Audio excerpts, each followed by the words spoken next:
Assalamualaikum warahmatullahi wabarakatuh. Good afternoon, ladies and gentlemen. Welcome to Cultural Talk Ramadan Around the World series, Unity in Diversity, Peace and Tolerance. My name is Alian Rafiza, and I'm going to be your host this afternoon. First of all, let's take a moment to thank God the Almighty for giving us blessings and chance to attend this event without any obstacles.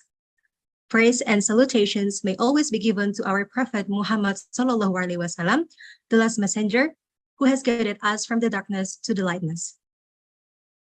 In this beautiful moment, I would like to welcome Head of UNS International Office, Mr. Rino Ardianugroho, PhD.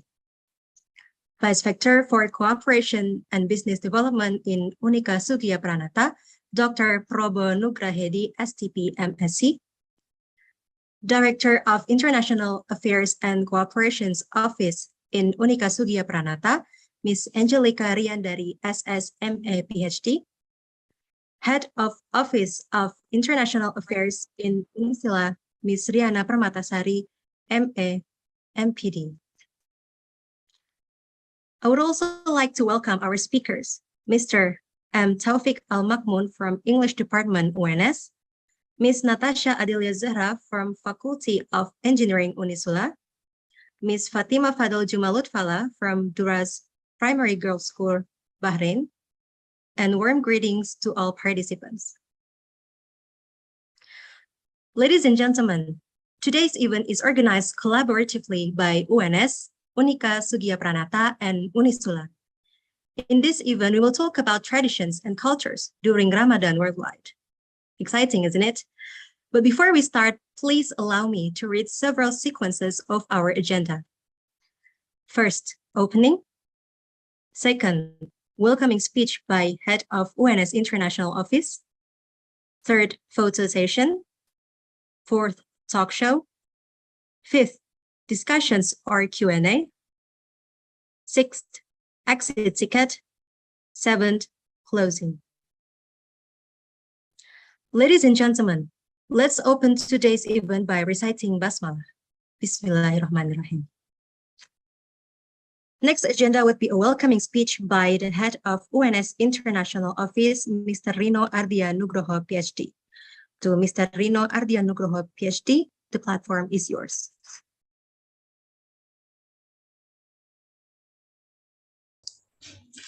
All right, thank you, Mbak Alia, for inviting me to open this wonderful event. First of all, Assalamualaikum warahmatullahi wabarakatuh. Good afternoon to all. I would like to welcome Dr. Probo Nugrahedi, the Vice Rector for Cooperation and Business Development, Ibu Angelica Riandari, MA PhD, Director of International Affairs and Cooperation Office from Soegijapranata Catholic University. Also, I welcome Ibu Riana Permatasari, MA MPD, Head of International Office of UNISSULA. Last but not least, I also welcome our speakers today, Pak Taufik Al-Makmun himself. I think he's really well known in International Office because he's the former Head of International Office of UNS. Ms. Fatima Fadl Jumalutfala and Ms. Natasha Adelia Zahra. And also all of the participants of Cultural Talk Ramadan Around the World series. We are delighted to have you on this collaborative event between the UNS, SCU, and UNISSULA. And I think this will be an excellent opportunity for us to share the traditions during Ramadan from many perspectives and from different countries.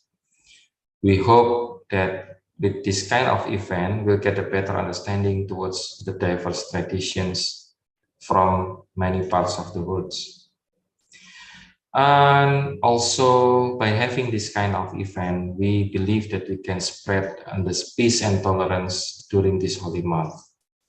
That diversity unites us, not dividing us.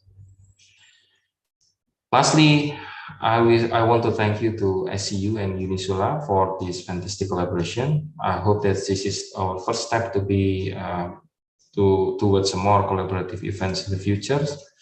then I hope also we can have more and more collaborative events like this with a different scale or the different activities. Lastly, I now wish to thank you for your attention and wish you have a fun and fruitful discussion during the program and also the iftar as well. Thank you. Assalamualaikum warahmatullahi wabarakatuh.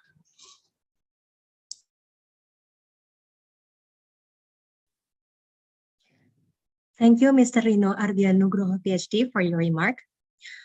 Moving on to photo session. To all participants, please kindly turn your camera on.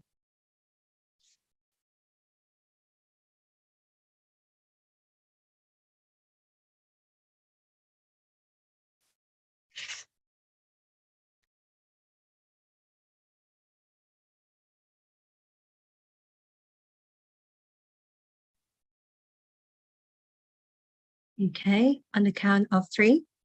3, 2, 1. Again, on the count of 3. 3, 2, 1. Last. 3, 2, 1. Thank you.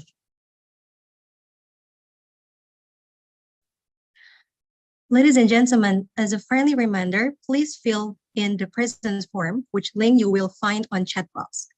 Certificates will be given only for those who are recorded on the form. Now we proceed to the core of today's event, talk show. As I have mentioned earlier, there will be Q&A session after the talk show. And for your information, 3 questions will be given merchandise. The talk show will be moderated by Ms. Safitri Palakarisma from UNS International Office.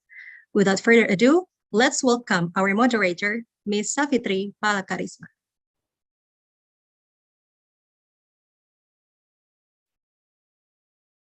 All right.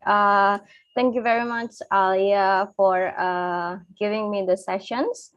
Assalamualaikum warahmatullahi wabarakatuh. Good morning and good afternoon, everyone. My name is Safitri, and I'm a staff at the International Office Universitas 11 Maret, and I will be moderating these sessions. This is the main sessions of this program, and they're going to we're going to have 3 presentations from 3 presenters, and the presenters are Bapak Taufik Al-Makmun, Fatima Fadel Juma Lutfala, and Natasha Adelia Zehra. And today we're going to talk about traditions, Ramadan traditions around the world, how Ramadan is celebrated around the world, and how Ramadan is actually spread peace and tolerance to the surrounding community. But before we begin, I have a few housekeeping notes here for the presenter. Each presenter today will have a total of 15 minutes for their presentations. So it's going to be a presentations, yeah, because Aya say it's talk show, but it will be there will be a presentations from the presenters. And also for the participants, if you have any questions for the presenters, please send your questions on the chat, and or notify me later for the live questions. And we will have the discussions after the presentations sessions. All right, without further ado, now we move to the main presentations. So our first speaker is Natasha Adelia Zehra. Hi, Natasha. Good morning, Natasha. Hi, morning. How are you? Good. How are you? Yeah, everything is great. So Natasha, she is a student at the Civil Engineering Department, Sultan Agung Islamic University. And now she's having a student exchange program at the Rotterdam University of Applied Sciences since February 2022, right, Natasha? All right. Yeah. Now let's please welcome our first presenter, Natasha Adelia Zehra.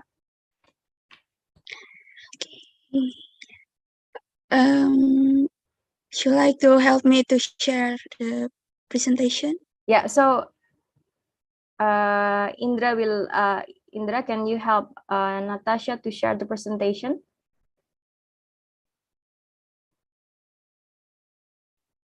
Please wait for a while.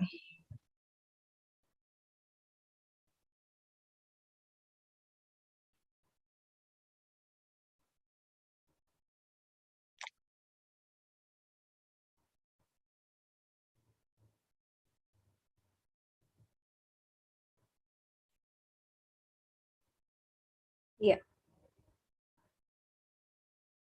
Or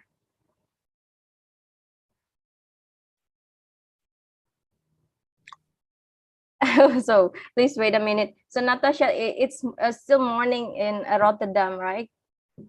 Yeah, it's early morning.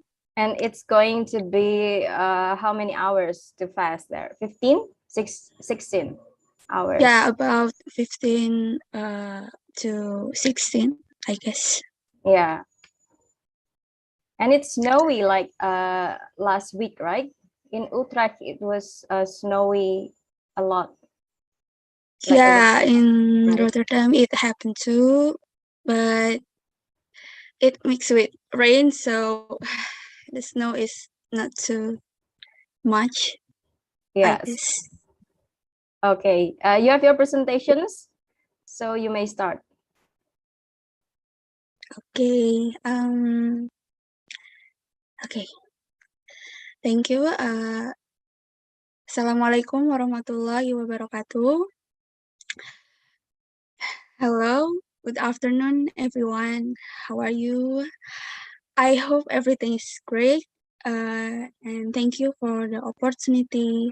Thank you for having me to share my experience fasting abroad, specifically in Rotterdam. Well, I'm Natasha. Now, apart from participating in the student exchange program for next 4 months, please next to the slide. Slide. I think the next slide. Yeah. Okay. Yeah. For the next 4 months, I'm currently busy working on my final project proposal or my thesis proposal. In short, here I learned to make projects about resilient cities with other students from various countries and from various backgrounds. For those who are curious about the details of the program, please don't hesitate to DM me or chat me about the program I join it now. Next. So this some a brief about Rotterdam. Rotterdam is located in the province of South Holland, or known as Zuid-Holland. Rotterdam is the second largest city in the Netherlands and has one of the largest ports in the world. And as you can see, Rotterdam is famous for its modern and unique buildings. So this will be interesting for those of you who are learning about architecture. And in Rotterdam, there is also famous for its bridge, which name is Erasmusbrug. Next.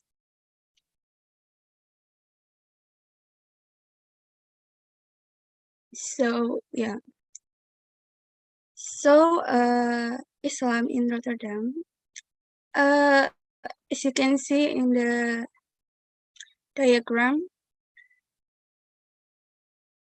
I want to tell you about an interesting story about this. So when I came for the first time and arrived in Rotterdam, I was very surprised to see so many women wearing hijab in public places, even working in shops. I'm not expected this, like somehow like in Indonesia, but it's not that much. I was so surprised to see many shops selling halal meat and kebabs, if you know kebabs, or doner or something like that, Turkish food. And over time, I realized that many immigrants from Morocco and Turkey live here for a long time, as you can see in the diagram.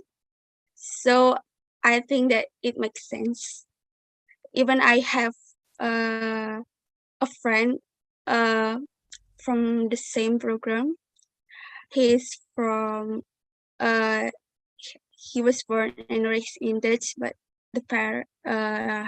his parent from Turkey. So yeah, I think it's interesting fact to know. And in addition, here there are several mosques, although not as many as in Indonesia, such as Salam Mosque, Mevlana Mosque, and Bait Ar-Rahman Mosque. And shops that sell halal meat are also found here. Next. Yeah, hereby are 3 of several mosques that I told you before that Indonesians usually visit here in every Friday, I guess. It is unfortunate I haven't had time to visit there, but one day I want to come to the mosque in Rotterdam, inshallah, if I have time.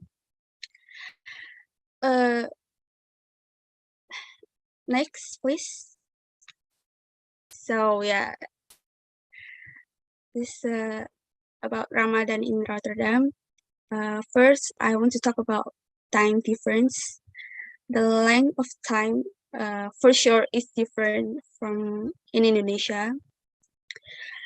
Length of time to fast here is about 15 to 16 hours per day, because the closer to the summer, the longer the day.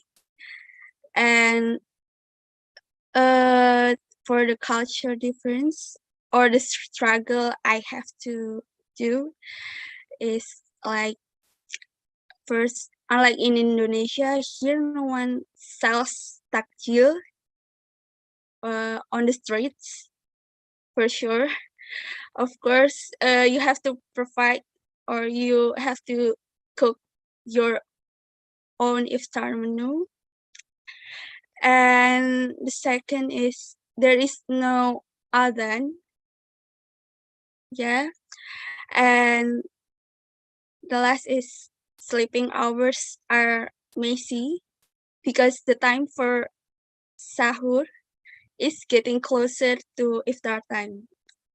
As the closer to the summer, so if the time for sahur is getting closer.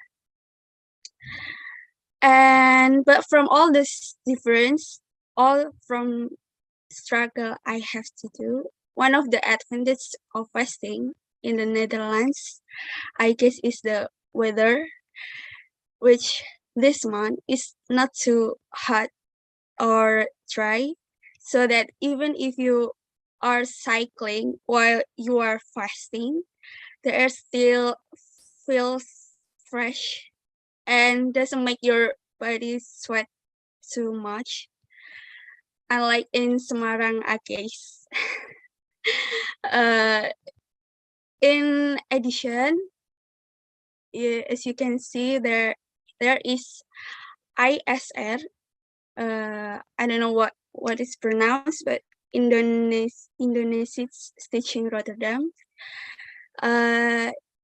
is an association of Indonesian Muslims in Rotterdam.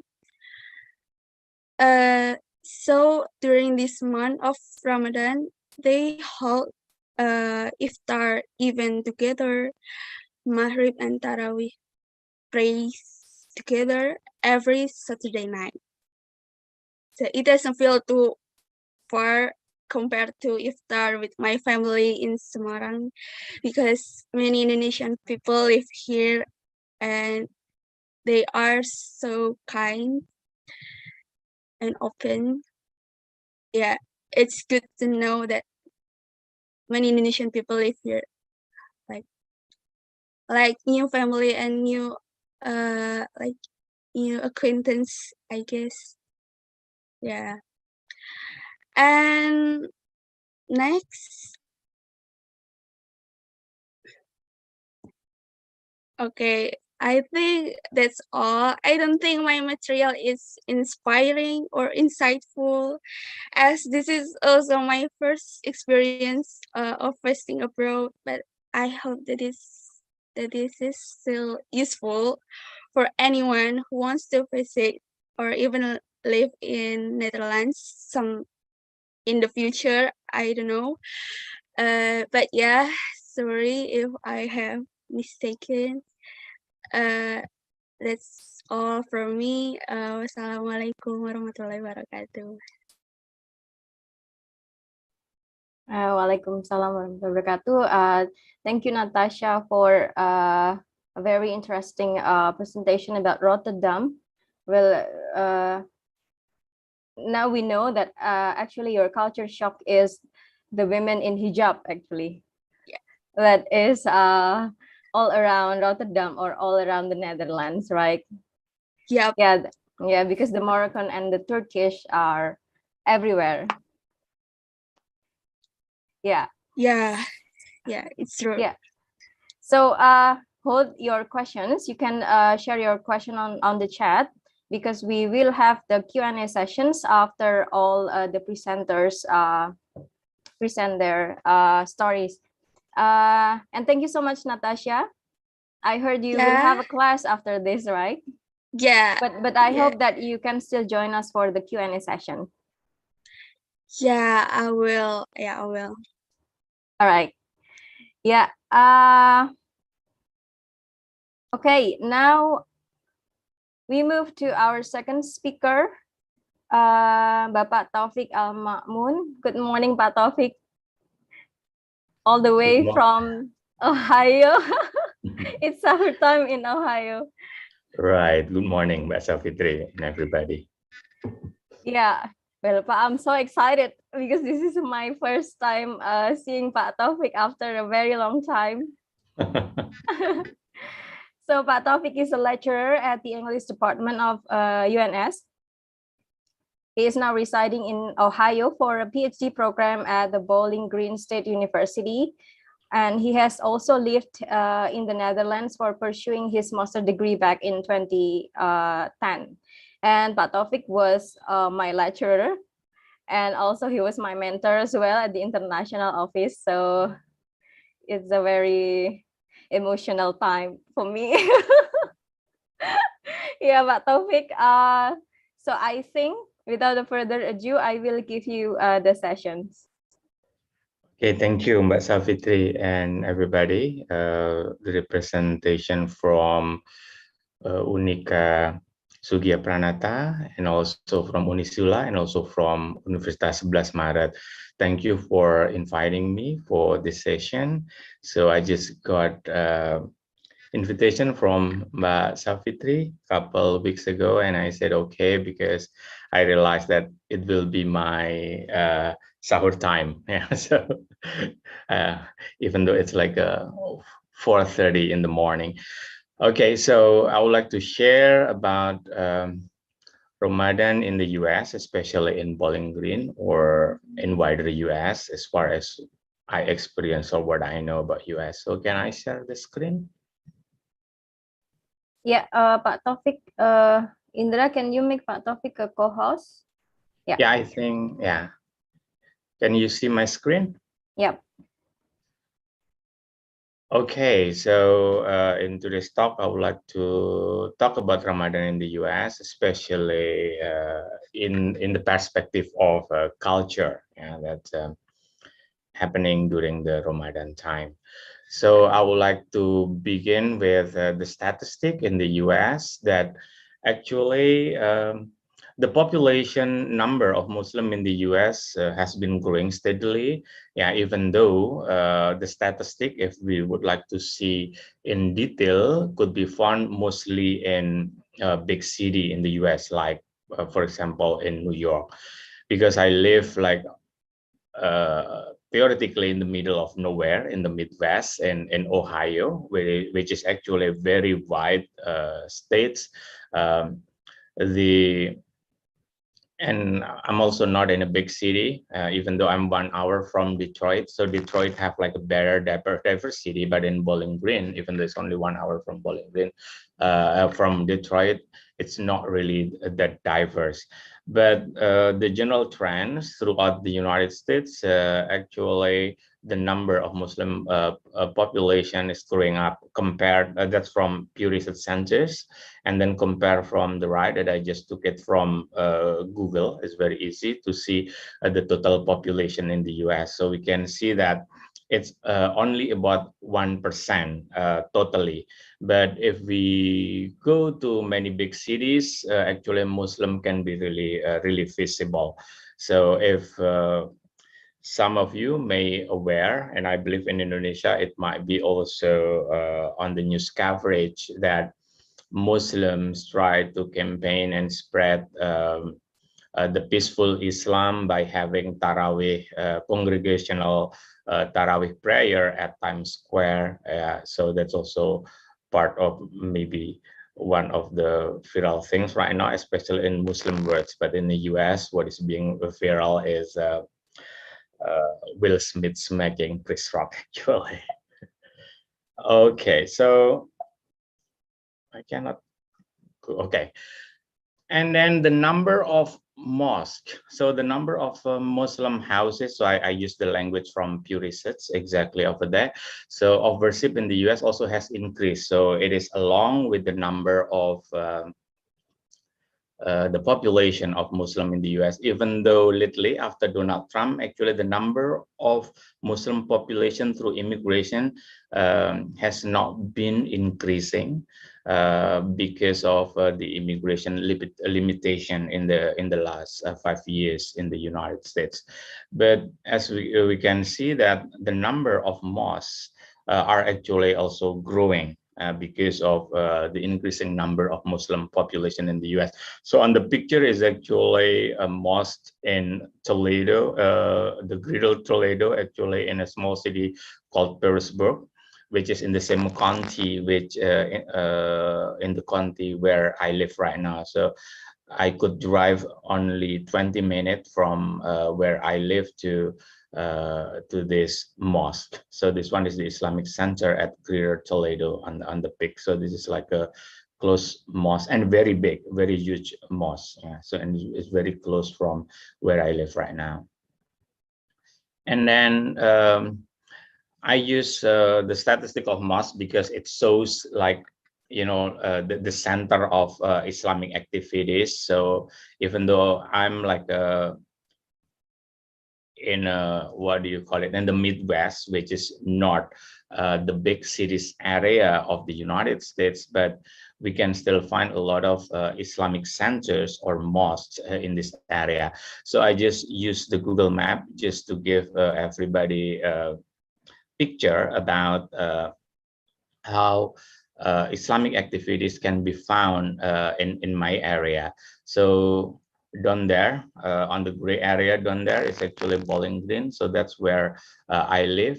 And then the closest mosque is about 20 minutes driving from where I live is Islamic Centers of Greater Toledo. And we can find a lot of, some of them also about like 10 to 15 closest Islamic centers within Toledo area. So I believe if we drive a bit further to the north, to the Detroit, we can also find like a more Islamic centers or mosques that actually used as the activities of Muslim population in the US. So I can share this PowerPoint later, so you can get the maps of the mosques really close in my area. And then what about in Bowling Green State University, the university where I'm studying right now? So we have the Muslim Student Association, or as MSA, at BGSU.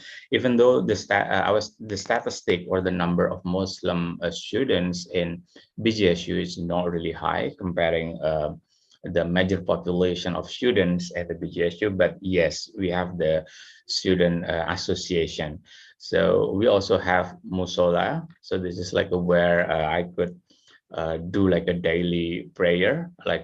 So in math science, we have like not really a big room, but it's enough that we can do like 5 times a prayer and then other activities for Muslim Student Association. But normally in a Jum'ah prayer, we also have offered the congregational prayers because our population is not much, but also because of the COVID time, we use gym's room, which is larger to accommodate Jum'ah congregational prayers because of the physical distance that we need to have, like a couple months ago. Just to give you the information, actually, since last month, we already opened our mosque, even in public areas and also in the classrooms, because United States, especially the CDC,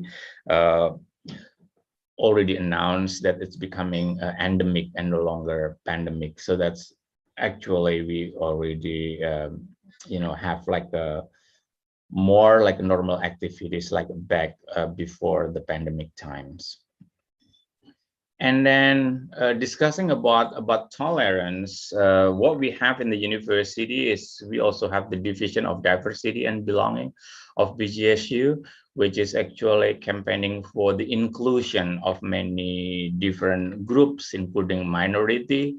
So it means that the university campaign for accommodating like differences throughout the university's population. So this, for example, MSA also every Friday before the Jum'ah prayer, we have the activities of like having like open desks, like giving information to common public of the university and to spread the information about Islam. And of course, this is part of the campaign, the way that we can talk to a larger population, especially US population, about Islam. And also, I need to inform you that even though like the number of Muslim population growing in the United States, but according to the Pew Research Center's research, but still, like a 29 or 30% of the US people, they have a very little information about Islam, or even they do not know at all about Islam. So I think it's still relevant to to give like more information or make a campaign about like what is Islam and then who are Muslim. And also the country like United States, we also have like a long trauma of 9/11, the way that the image of Islam sort of been equalized by terrorism for such a long time, especially during war on terror post 9/11. But it's like a gradually it's not becoming like the major political discourse in the United States, but some of people still have such a kind of opinion. So that is why sometimes like a campaign like the Tarawih congressional prayers in New York Times Square like happening is actually like the language to talk to wider public about Islam, that sometimes or male larger population of the United States have a little information about Islam. So Actually, like in BGSU, Muslim have no problem in terms of our right to practice Islamic religion on campus and also socially in the city. So that's one thing. If some of the audience consider to come to BGSU or in the United States in the future, it can be one of the consideration.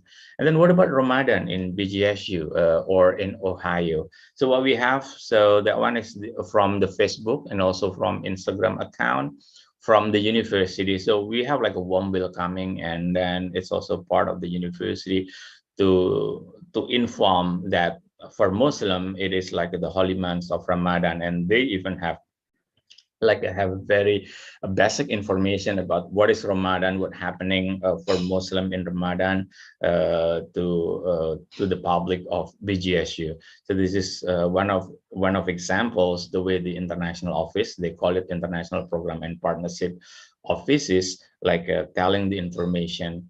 Even though the population of Muslim is not high, but they try to address that, hey, in BGSU, we have the Muslim population, and this is what they're doing.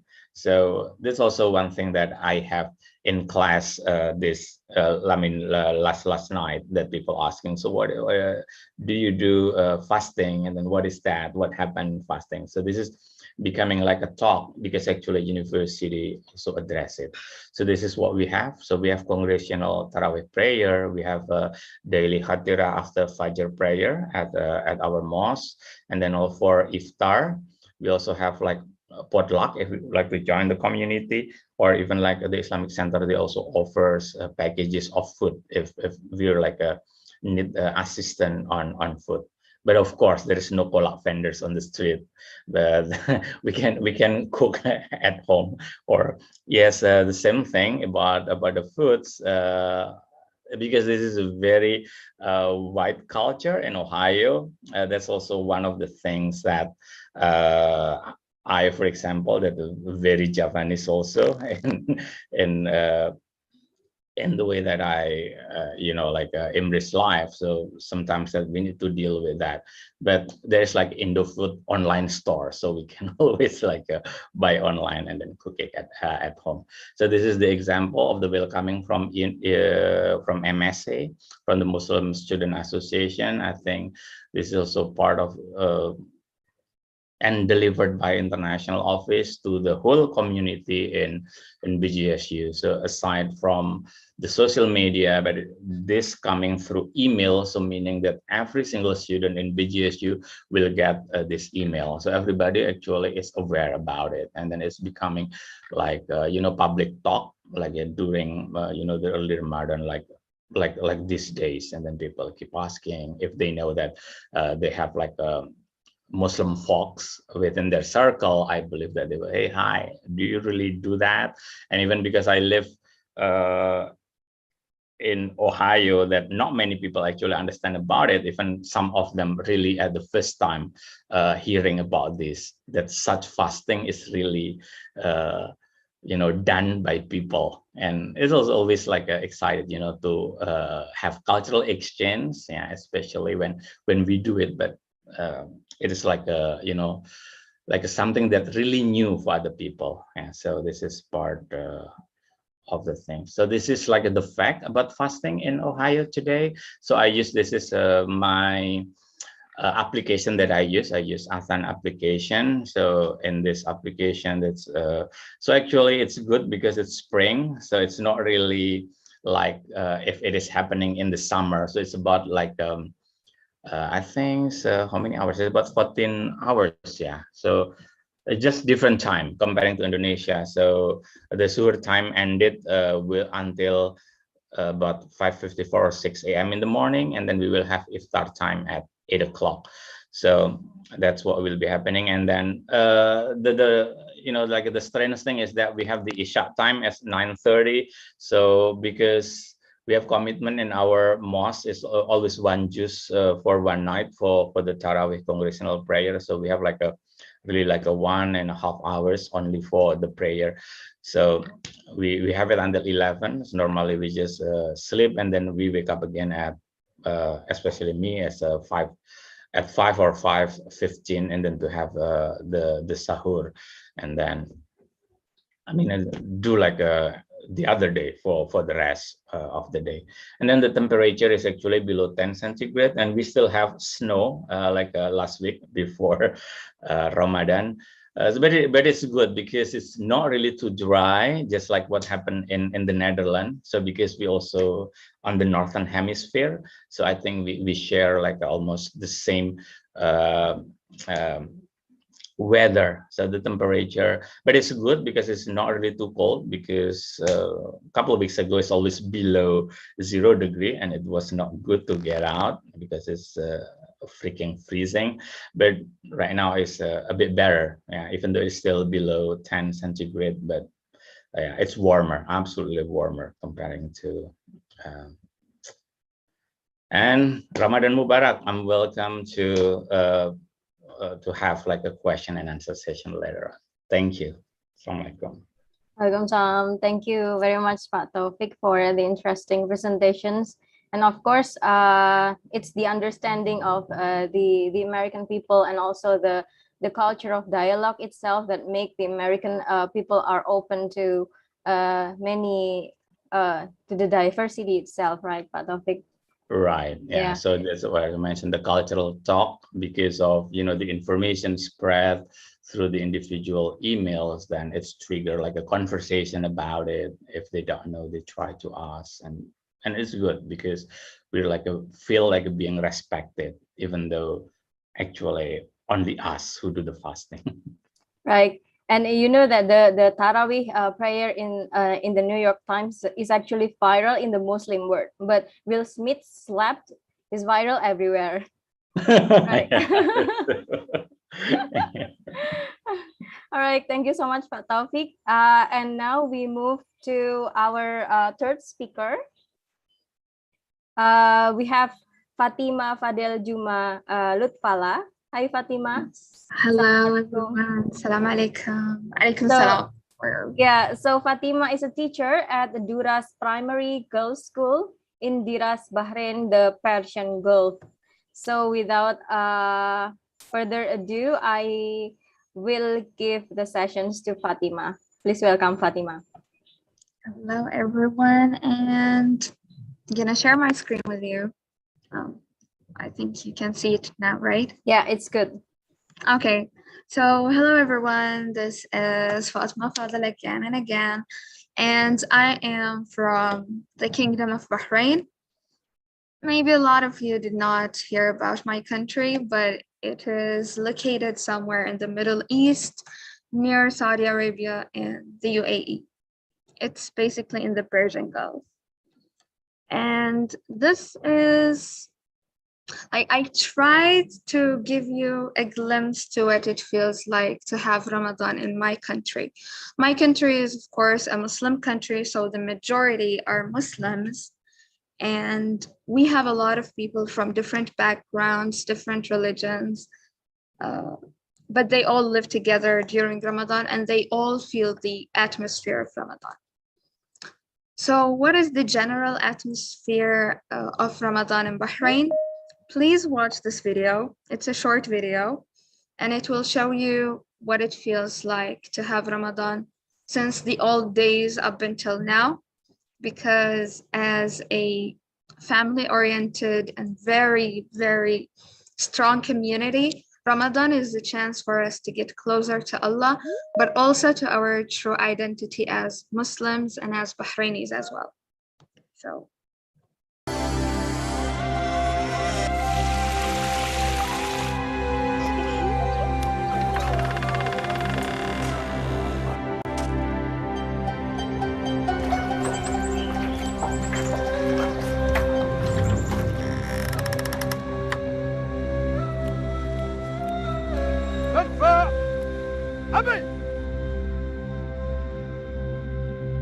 So this is the call of prayer since the old days.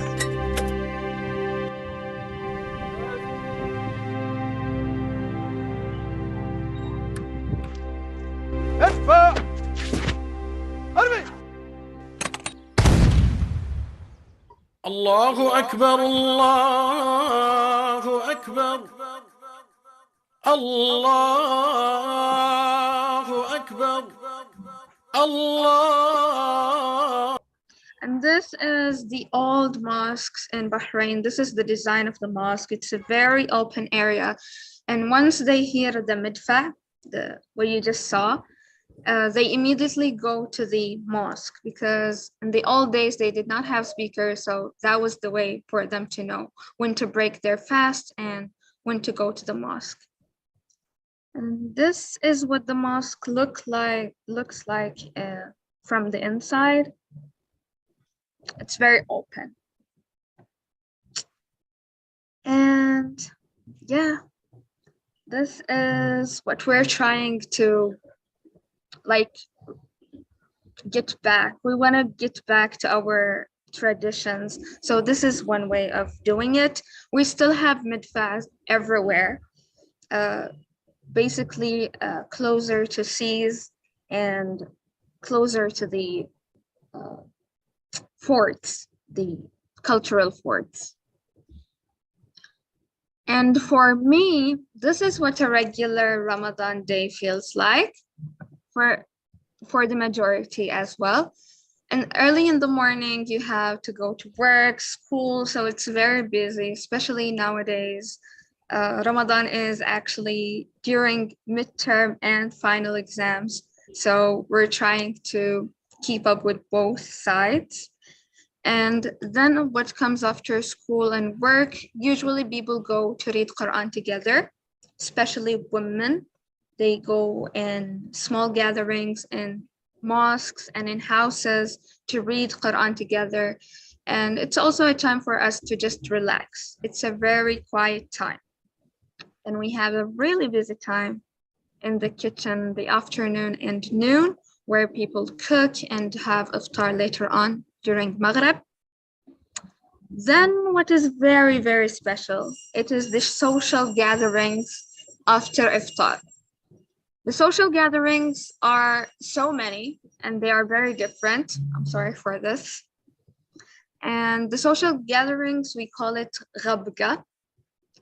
And the meaning of ghabga is where people get together to have snacks, read Quran, have culture talks, have religious talks, and just get together. Usually they even play. It depends on where you go and with whom you're with. And after ghabga, we have sahur. And for sahur, we have night traditions and some kind of prayers. I know you guys have the Tarawih here after iftar. We also have it, but we also have late night prayers. I don't know what they call it in English, but this is it. And yeah, usually sahur and iftar, they don't have much time difference. And for me, I like to have my sahur early. So I eat iftar at around 7:30 and then my sahur at 10 or 11. I don't like to eat late night sahur.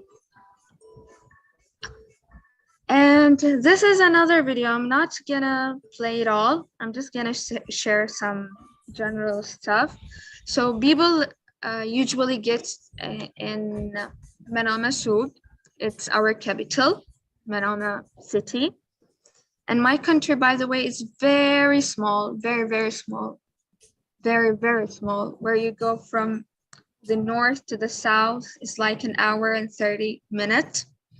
So people usually get together in Manama, it's the capital, and they get all their Ramadan stuff from there, their clothes, and I'm gonna show you later on. الذي يسيطر على الجميع هناك. People usually buy all their food, everything they need from Souk al-Manama. They also get decorations for Ramadan. Ramadan to us is like a big festival. They treat it as a visitor, so they welcome their visitor the way Bahraini does. And then for the iftar, we have, of course, the large iftar where everyone eats iftar with their families. and with the rest of the society. Then they go to the social gatherings. These are the Quran social gatherings. And this is, of course, Taraweeh. And it's not only for Bahrain Muslims, but all the nationalities we have here. And this is the meal, a regular meal that people eat during Ghabga. It's called bacha, and it is bread with some kind of soup and all you can think of from the animals, like meat, even like the tongue and stuff. And this is very interesting. This is a very, very, very important person during Ramadan. We call it Nsahar. And he's a person who have drums and goes to wake people up for sahur. This is from our traditions. And then nowadays, I don't know whose mic is on, but it's kind of interrupting. Yeah. And this is the sahur. Nowadays, people go together on their rides, on their cars, and just try to wake people up. They sing songs, and it's not like songs, but it's a tradition songs. And then we have mid-Ramadan, and I'm gonna talk about this later. So as I said, Bahrain celebrates Ramadan as a big festival. So this is what women usually wear. You would find women wearing mikhwar. This is what we wear in our gatherings and also at home while having iftar and sahur and so on. And then you have the abayas, what I'm wearing at the moment. And then you have daffa. It's like a abaya, but you wear it from the head to the toes. And these are two pictures of our traditional clothing for the celebrations. Sob al-Nashal, this is the old one, and this is the modern one. And of course, it varies in styles. And the men are so basic. They wear soap. During Ramadan, you see a lot of people wearing soap, and they also wear bisht during the very special events. And of course, after iftar, during iftar, people like to light what we call bakhur. It's like a perfume.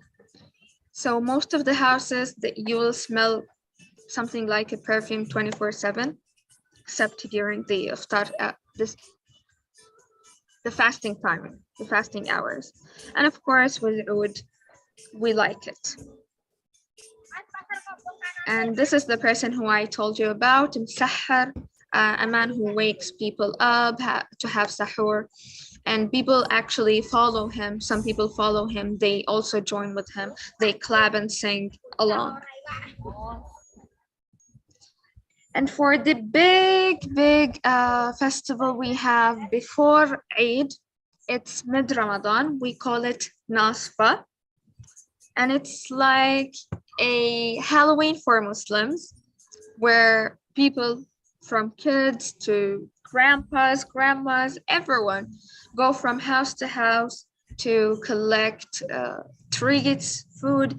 And as you can see here, our celebrations are not just for Muslim, even foreigners celebrate with us. So it's very, very normal to see foreigners who have no idea about Islam joining the Nasfa together with us. And for my favorite part, for the food, this is what if I say like maybe the majority have something like this.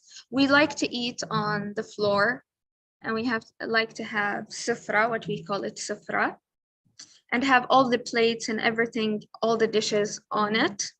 And of course, people like to decorate their houses with whatever they have, whether they're like middle class people, higher class, upper part, and lower class, like everyone, they like to celebrate like this.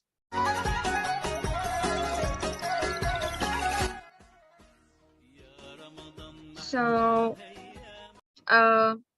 this is Gaymot. Usually most of our meals are treats. They like sweetie stuff. And our cuisine is a mixture of, if I may say, Turkish cuisine, Persian cuisine, Lebanese, our own cuisine, Yemeni cuisine. They like to mix stuff.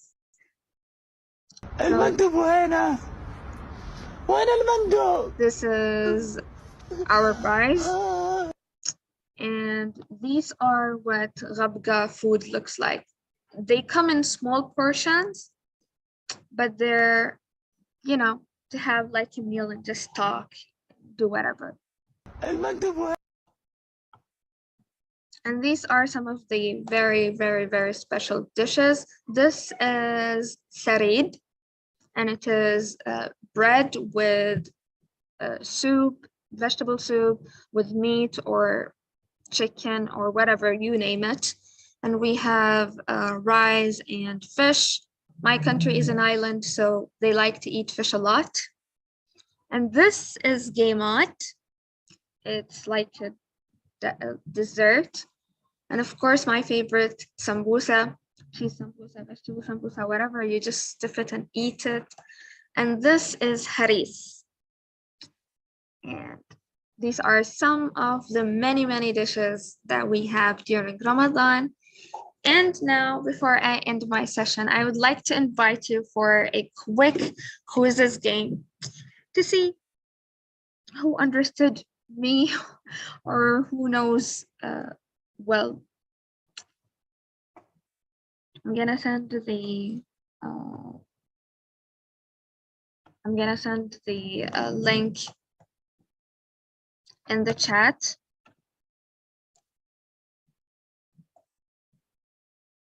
Just join and let's have a quick session.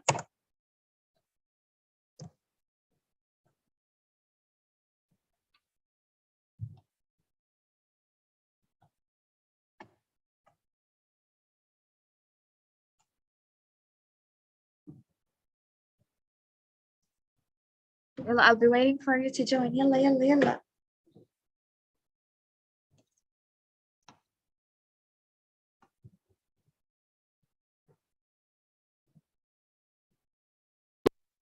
Okay, thank you.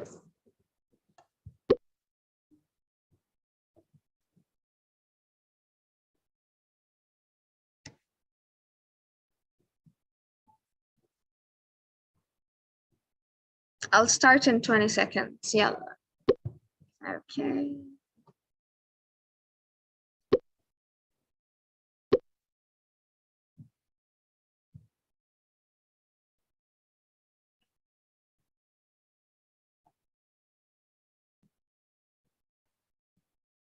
Yeah, so we invite all the participants to join the quizzes with the code that has been shared by Fatima on the chat. Mengundang semua partisipan untuk ikut quizzes yang sudah di-share oleh Fatima di chat. Bisa langsung klik quizzes dan masukkan kode 969387. Okay. 5, 4, 3, 2, 1. I'm gonna activate the teacher personality. Okay, I'm gonna start now. Later, you guys may join.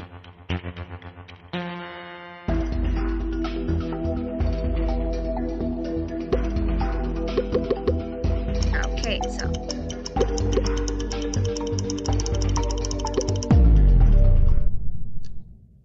so who is this person? And the answer is, he is Sahar, is the person who calls for the sahur. That's why we call it Sahar. It comes from the word sahur. Then we have the next question.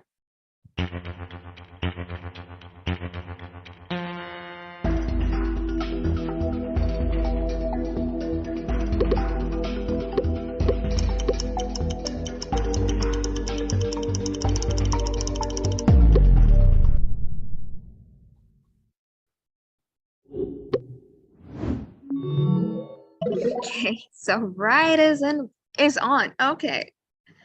So what are they celebrating? No, they're not celebrating Eid. And they are celebrating what we call Nasfa. On Eid, we don't carry the big bags to go and collect food. In Eid, we collect money. So we need our buckets. But for this, they go from house to house to collect food, like treats, snacks, or whatever, like chips, chocolate. And some people also give money during Nasfa. Okay. Next.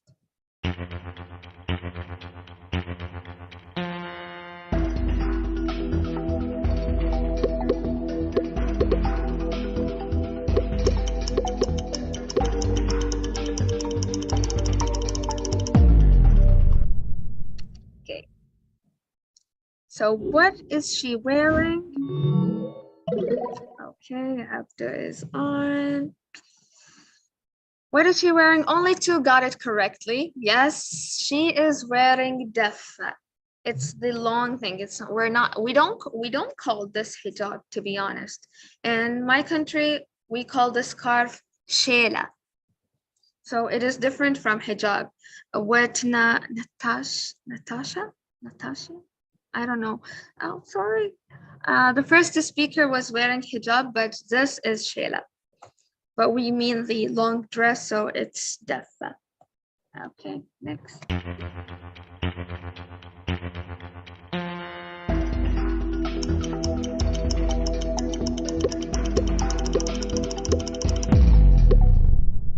Okay, that was a quick one. Okay. So the gathering between iftar and sahur, okay, majority got it correctly. It is called ghabka. Yes. Next.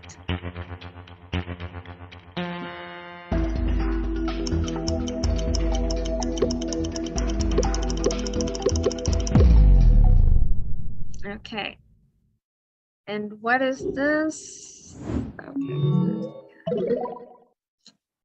Okay. So yes, it is correct. It is gaymat, which is a kind of sweet or dessert. And above the gaymat, we have date-based.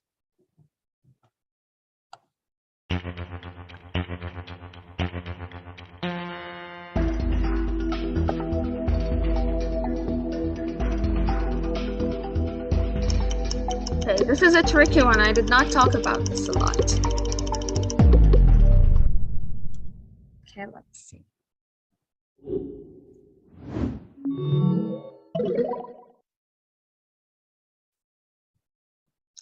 Okay, so yes, Bahrain is nearer to Kuwait and Saudi Arabia. Iraq is close, Iran as well, but they're not nearer. Saudi Arabia and Kuwait are Gulf countries, and we are a part of the Gulf countries as well. And that is all.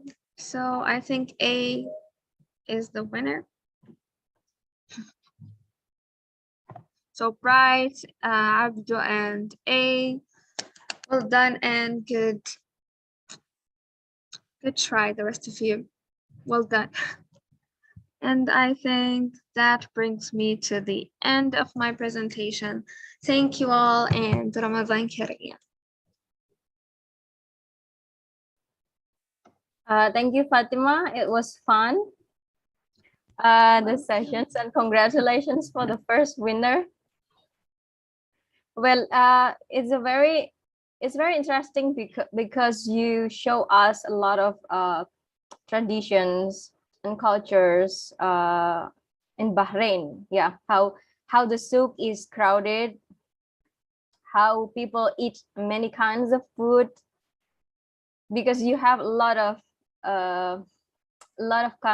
many kinds of food, right? You show us, and it's almost iftar, so we kind of hungry. It raised our appetite.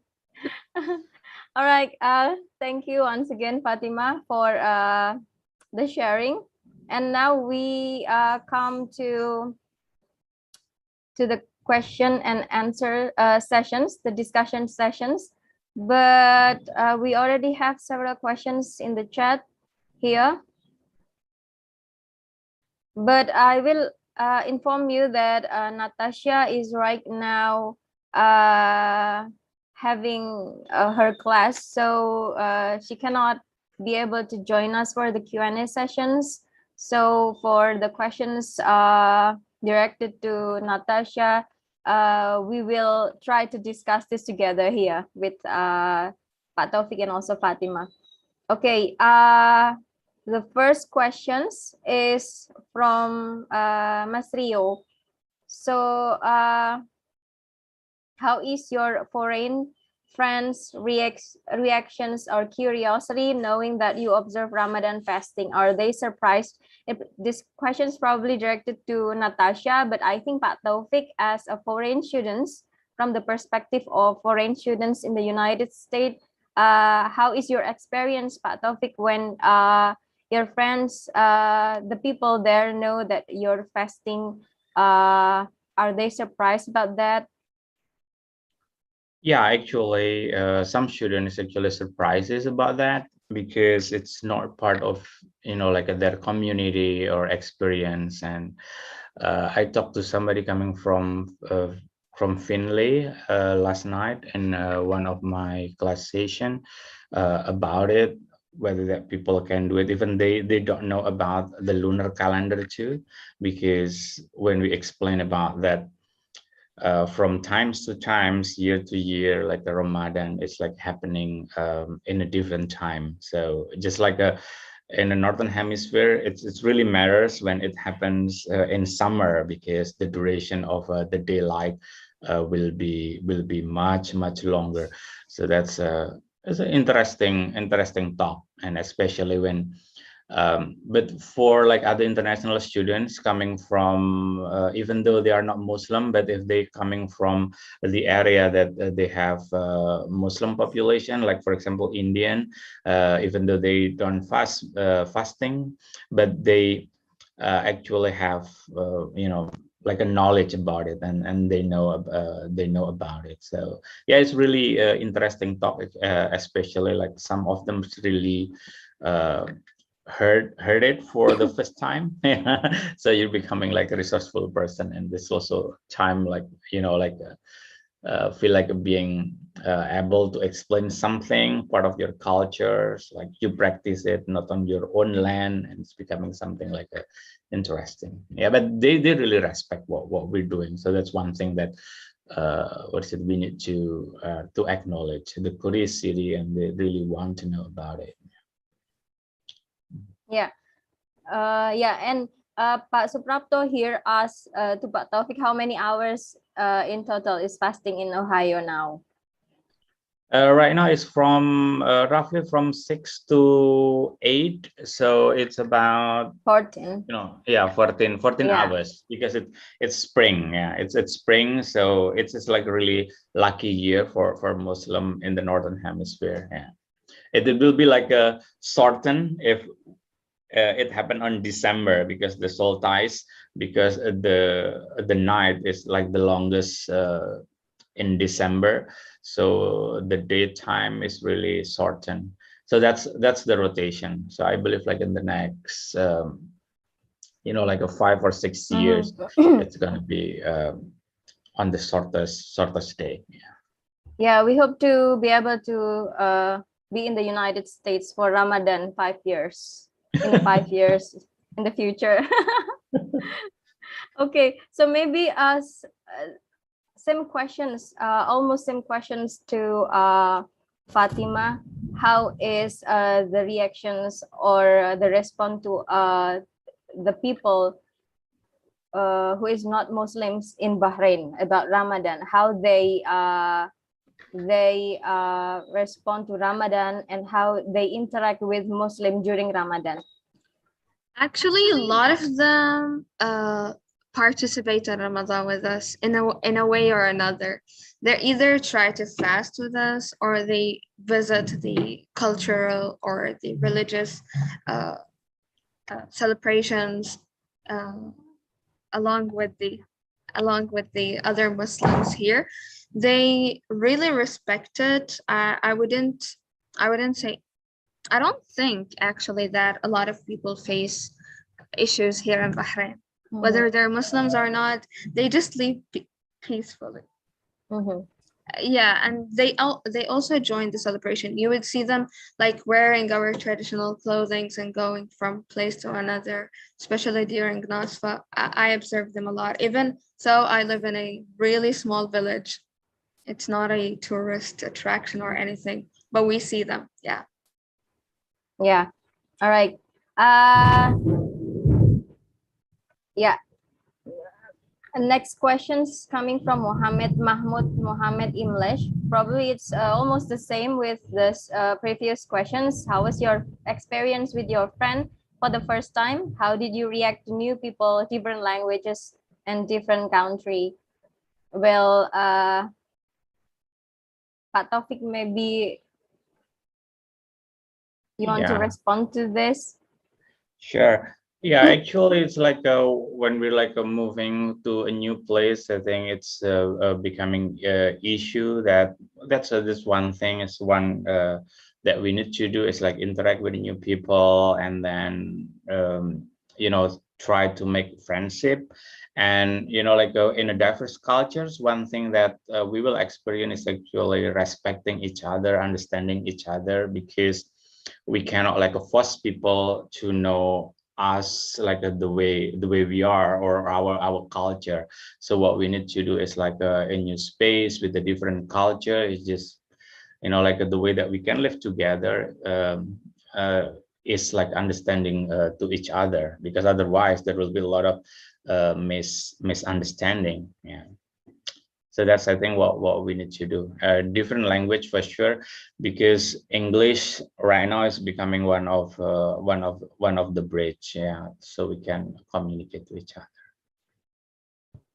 Yeah, it's true. And Fatima, I heard that you had experience in Indonesia as well. Yeah, I did. And what do you think about Mohammed's questions?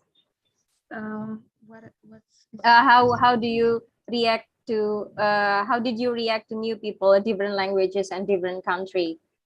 How was your experience with your friend for the first time? Maybe because it's a Muslim country and your people are so kind. That's why I did not face any trouble. I just like blended in with them. So I don't think there is any issue regarding that. Maybe the language barrier, but I think the body language speaks. Yeah, and it's not, to me, it's not a big deal. Like I can fit in there even if I don't understand the language. I lived actually near a mosque there when I was staying for a month and few days. There was a mosque over there and I went to pray with my friend. But the culture shock for me was that the guys and the girls, they all pray together, like in one room, one big room. That was a culture shock to us, because for me in Bahrain, you don't see that. The woman has a separate area. So yeah. Yeah, you know, we smile a lot. Indonesian people are too friendly sometimes. Yeah. And next questions is from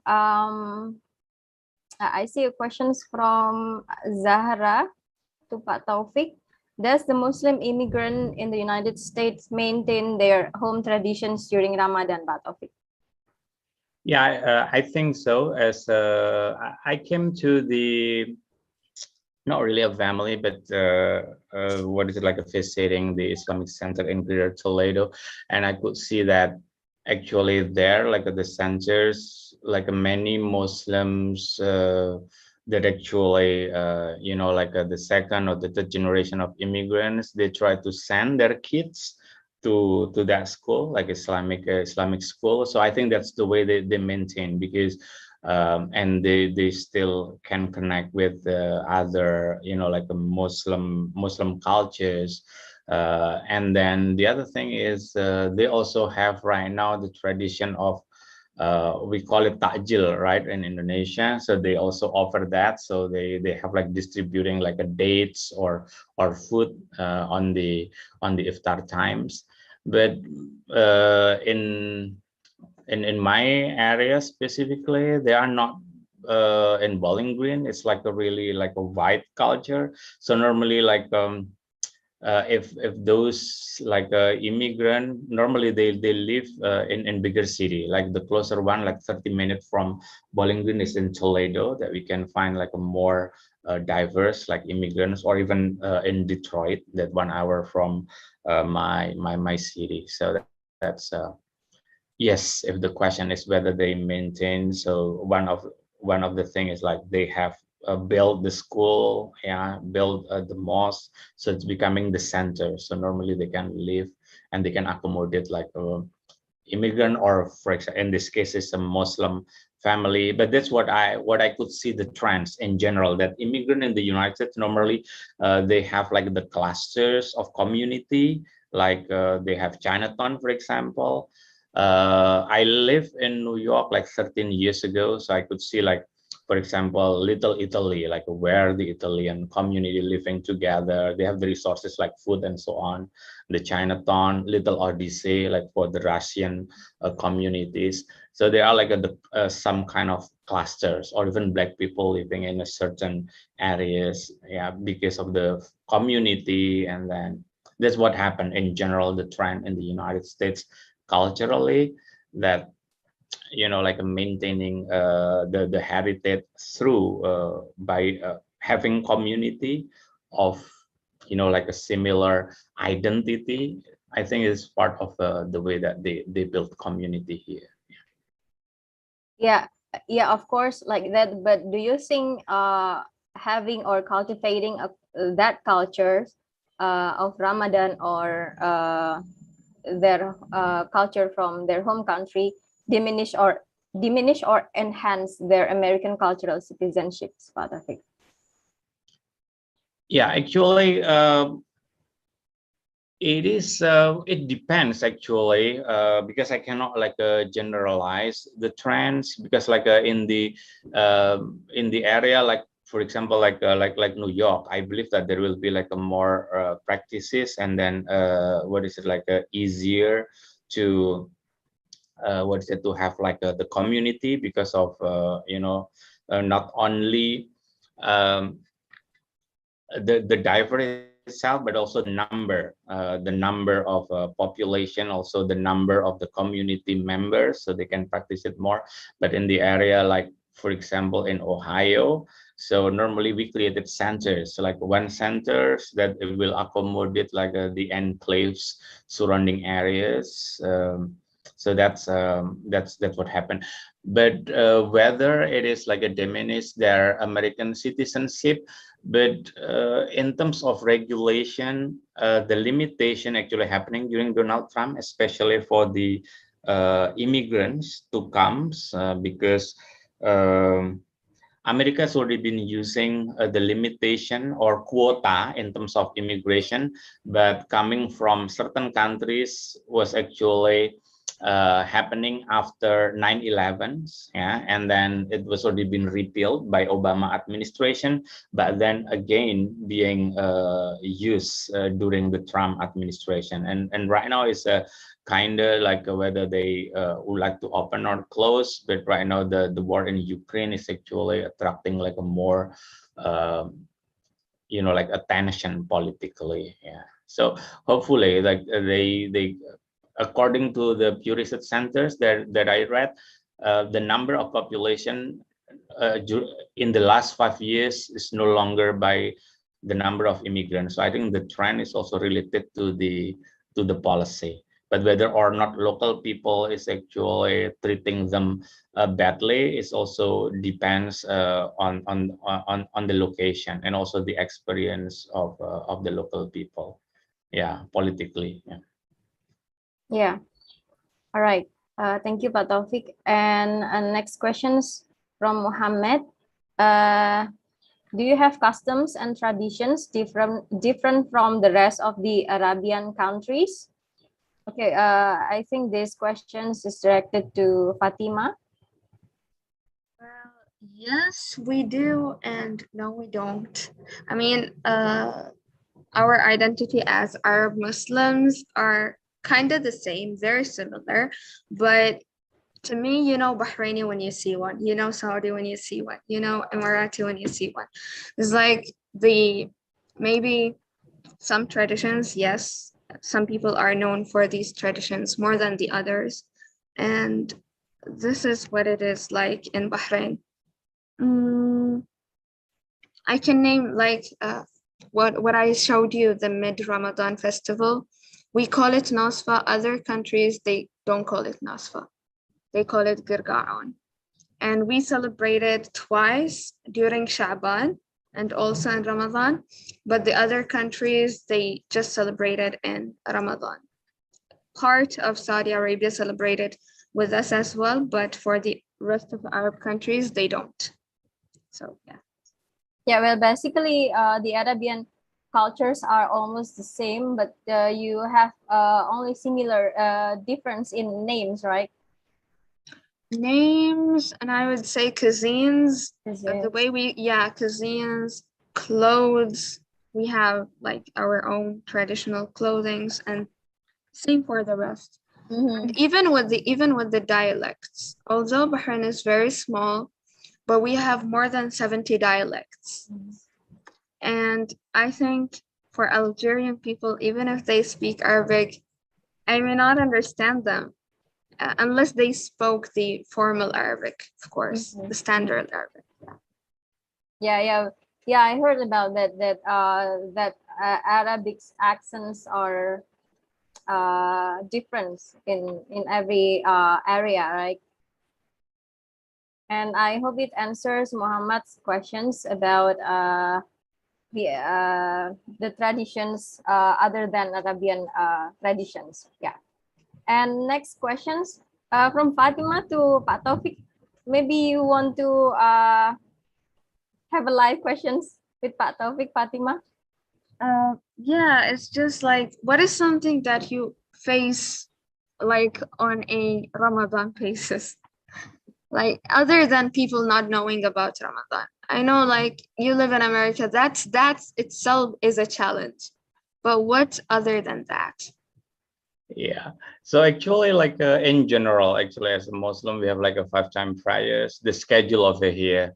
So the schedule over here is actually is not really friendly or designed to accommodate what is our interest in Muslim, especially also the prayer time is like a different from time to time because of the daylight longer and shorter. So just like like right now it's a good time because we have like a Isha prayer. It's 9:30 because all the activities and campuses like ended at 9 p.m. So that's good. But during the winter, for example, when we have like the day is really shorter, so they don't really accommodate this. So for example, like the Maghrib and Isha normally becoming problematic because normally we are in the classroom, and then like a praying room is not really like everywhere. So sometimes that you need to do like a to do it together just to to accommodate the time, the schedule that we need to do. And then the second thing is that because I'm living like in the white area, and then it's like halal food is also one things that we need to address. So it's actually available. It's related to the previous question, but we need to drive like a 20 minutes. So it's not really far away, but it's just not available in every store. So if we really like care and really need to fulfill that, and we need to to manage ourselves. So, but compared to the big city,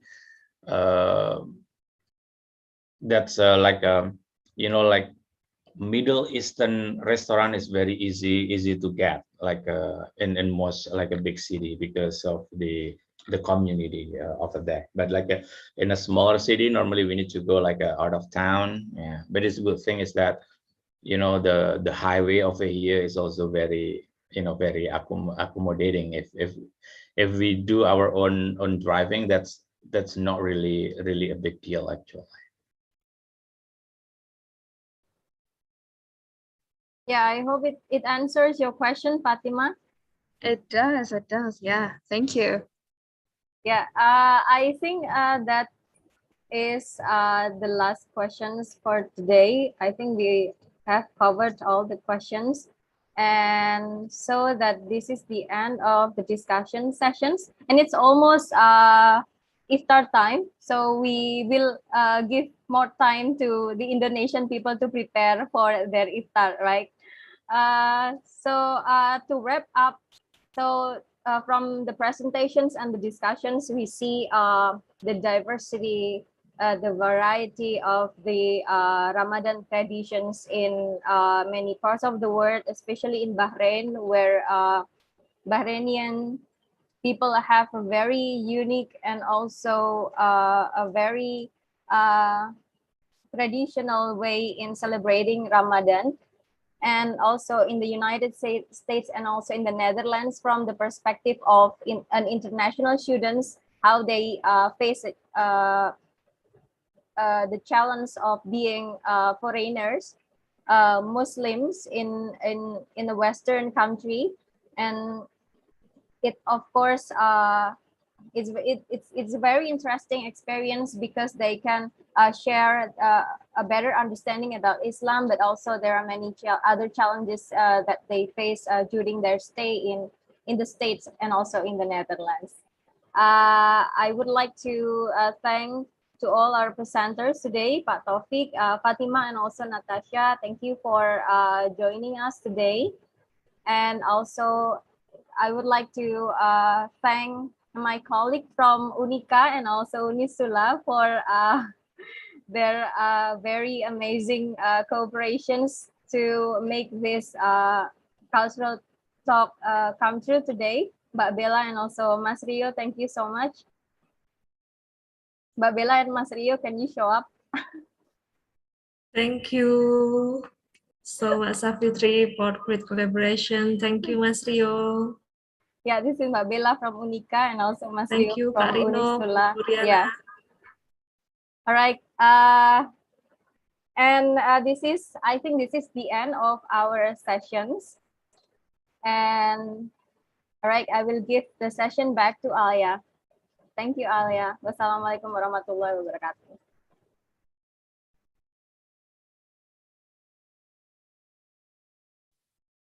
Waalaikumsalam warahmatullahi wabarakatuh. Thank you to Ms. Safitri and all the speakers today. Ladies and gentlemen, as a friendly reminder, please fill in the presence form, which link you can find on chat box. Certificates will be given only for those who are recorded on the form. Well, now it's now time to announce 3 participants who will get merchandise from us. Congratulations to first, Rio from UNISSULA, second, Suparto, and third, Muhammad Mahmud. We will contact you right after the event. Ladies and gentlemen, we have reached the end of today's event. Thank you to UNIKA Soegijapranata and UNISSULA for giving us the honor to hold this event in collaboration. Also, thank you to all participants for being here with us until the end. Certificates will be sent to your emails. That's the end of the event today. Thank you very much. I am Alin Rafiza. See you on the next program. Wassalamualaikum warahmatullahi wabarakatuh. Waalaikumsalam warahmatullahi wabarakatuh. Thank you, everyone. Thank you. Thank you. Bye. Bye. Pak Taufik, terima kasih Terima Pak. kasih. Selamat sahur, Pak. Terima kasih Pak Taufik, Fatima. Terima kasih Mbak Alia. Thank you Muhammad.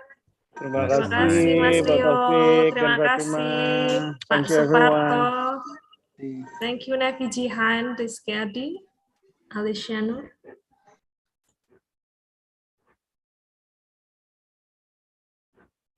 Izin live